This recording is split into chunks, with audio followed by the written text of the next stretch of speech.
Breaking news చూస్తూ ఉన్నాం. దేశవ్యాప్తంగా కరోనా మరోసారి అందరినీ కూడా వణికిస్తున్నట్లుగా తెలుస్తోంది. కొన్ని రాష్ట్రాల్లో కేసులు నమోదవుతూ ఉండగా ఏపీలోని పలు జిల్లాల్లో మాత్రం కేసులు అంతకంతకు కూడా పెరిగిపోతూ ఉన్నాయి. ఈ క్రమంలోనే తిరుపతిలో ఈ ఏడాది తొలి కరోనా పాజిటివ్ కేసు కూడా నమోదైనట్లుగా మనకి బ్రేకింగ్ న్యూస్ లో సమాచారం అయితే అందుతోంది. ఎస్టీవీ నగర్ కు చెందిన 65 ఏళ్ల మహిళ అనారోగ్యంతో నగరంలోని ప్రైవేట్ ఆసుపత్రిలో చేరినట్లుగా సమాచారం. ఆమె ఇప్పటికే పలు దీర్ఘకాలిక వ్యాధులతో బాధపడుతున్నట్లు కూడా వైద్యులు చెప్పడం జరిగింది. చికిత్సలో భాగంగా నిర్వహించిన పరీక్షల్లో కరోనా పాజిటివ్ గా నిర్ధారణ అయింది. ప్రస్తుతం ఆమె ఆరోగ్య పరిస్థితి నిలకడగా ఉందని, వైద్యుల పర్యవేక్షణలో చికిత్స కొనసాగుతుందని జిల్లా వైద్య ఆరోగ్య శాఖ అధికారులు వెల్లడించారు. అయితే ఆమె వయసు 65 సంవత్సరాలుగా చెప్తూ ఉన్నారు. అంతేకాదు ఇప్పటికే ఆమెకు పలు దీర్ఘకాలిక ఆరోగ్య సమస్యలు ఉండడంతో సాధారణ వైద్య పరీక్షల్లో భాగంగానే కరోనా టెస్ట్ కూడా చేయడం జరిగింది. అందులో పాజిటివ్ రావడంతో వెంటనే తగిన చికిత్స ప్రారంభించారు. ప్రస్తుతం ఆమె పరిస్థితి కూడా స్థిరంగా ఉందని DVHO కార్యాలయం కూడా తెలిపింది. అయినా కూడా వార్త బయటకు రావడంతో చాలా మందిలో ఒక సందేహం అయితే మొదలైంది. మళ్ళీ కరోనా వస్తుందా, పాత పరిస్థితులు తిరిగి వస్తాయా అనే చర్చ కూడా సోషల్ మీడియాలో కనిపిస్తుంది. దీనిపై మరింత సమాచారం మా ప్రతినిధి శ్రీనివాస్ లైవ్ ద్వారా అందించే ప్రయత్నం చేస్తారు.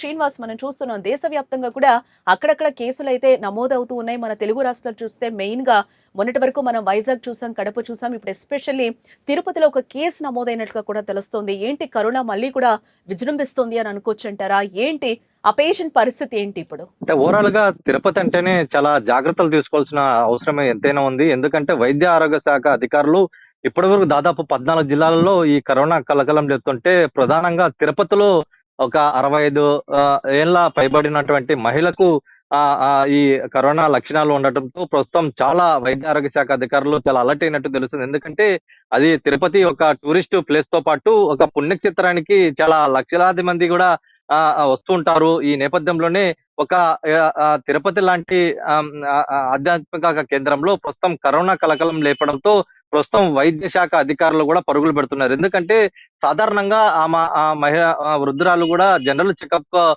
ఒక ప్రైవేట్ హాస్పిటల్ వెళ్ళడం, తర్వాత దీర్ఘకాలికమైనటువంటి వైద్యుల నిమిత్తం కూడా అక్కడ వెళ్ళడంతో పాటు సాధారణంగా ఉన్నటువంటి లక్షణాలతో పాటు కోల్డ్ తో పాటు దగ్గు ఇటువంటి లక్షణాలు కూడా ఉన్నట్లు వైద్యులకు చెప్పడంతో హుటాహుటిన అక్కడ శాంపిల్ సేకరించి చెన్నైకి పంపించడం జరిగింది.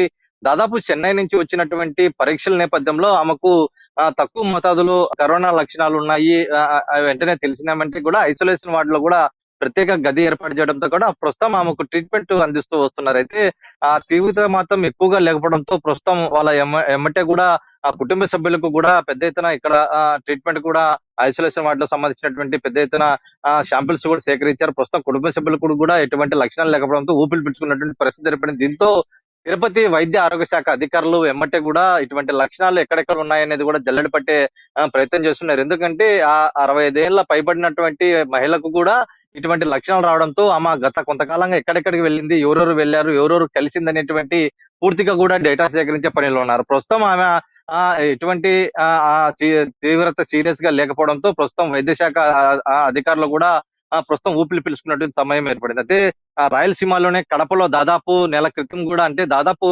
పోయిన నెల 26వ తేదీన ప్రస్తుతం కడపలో తొలి కేసు నమోదైంది. అక్కడి నుంచి కూడా దాదాపు 10 మందికి కూడా అక్కడ ఉన్నటువంటి చుట్టుపక్కల వారికి కూడా ఈ కడప జిల్లా వ్యాప్తంగా ఉన్నటువంటి ఈ కరోనా లక్షణాలు ఉండటంతో వెంటనే కొంతమందిని ఐసోలేషన్ వార్డుకు ప్రత్యేకమైన ఐసోలేషన్ వార్డుకు తీసుకుని వెళ్లారు.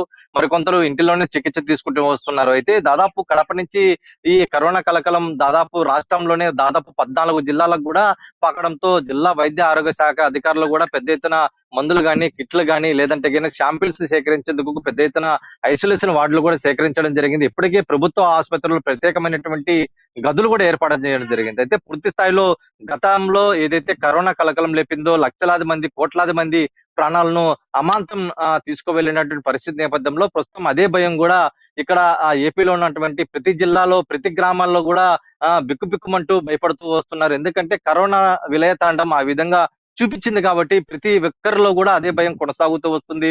అయితే ఏపీ వైద్య ఆరోగ్య శాఖ అధికారులు మాత్రం ఇటువంటి భయపడవద్దు, సాధారణంగా సీజనల్ వ్యాధులు మాదిరిగే ఈ కరోనా కూడా ఇటువంటి లక్షణాలు కలిగినటువంటి అప్పుడప్పుడు వస్తుంటది.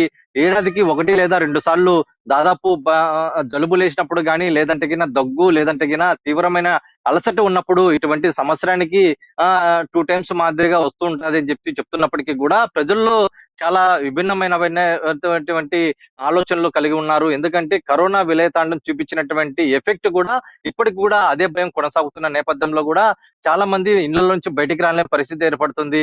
ఇదే నేపథ్యంలో దాదాపు 14 జిల్లాలలో ఇప్పటికీ 49 కరోనా కేసులు నమోదైనట్టు తెలుస్తుంది. ఇందులో దాదాపు 8 మంది మృత్యువాత పడడం జరిగింది. దాదాపు మరికొందరు కూడా అంటే 24 మంది కూడా ప్రస్తుతం అసలు ఏపీలో మనం మీరు చెప్తున్నట్టు చూస్తుంటే అప్డేట్ ప్రకారం క్రమంగా కేసులు అయితే పెరుగుతున్న సిచ్యువేషన్స్ అయితే కనిపిస్తున్నాయి. బట్ ఈ సబ్ వేరియంట్ ఏదైతే ఉందో S5 ఉప వేరియంట్ అది పెద్దగా ప్రమాదం కాదని అధికారులు చెప్తున్న సిచ్యువేషన్ కనిపిస్తుంది. బట్ ఎక్కడ కూడా కేసులు తగ్గుముఖం అయితే పట్టడం లేదు. అది దీర్ఘకాలిక వ్యాధులు ఉన్నవాళ్ళు కావచ్చు, నార్మల్ గా ఉన్నవాళ్ళు కావచ్చు. దట్ ఇప్పుడు మనకి సీజనల్ గా కూడా కొన్ని డిసీజెస్ వచ్చే అవకాశం కూడా ఉంటుంది.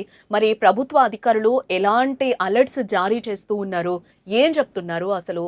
ఏపీ వైద్య ఆరోగ్య శాఖ అధికారులు మొట్టమొదటిగా ఒకటే చెప్తున్నారు. ఎక్కడికైనా బయటికి వెళ్ళి ఇంటికి వచ్చిన వెంబటే వాళ్ళు శానిటైజర్ వాడండి, చాలా నీట్ గా కాళ్ళు చేతులు ముఖం కడుక్కున్న వెంటనే ఇంటి లోపలికి వెళ్ళాలా. ఎందుకంటే వృద్ధులు అలాగే పసిపిల్లలు బాలింతలు ఉన్న ఇళ్లలో కూడా చాలా ముఖ్యమైన జాగ్రత్తలు తీసుకోవాలా. ఇవి పాటిస్తేనే గతంలో వచ్చినటువంటి కరోనా కంటే ఇది చాలా ఒమిక్రాన్ లో చాలా వేరే రకమైనటువంటి ఒక వైరస్ మాత్రం కరోనే.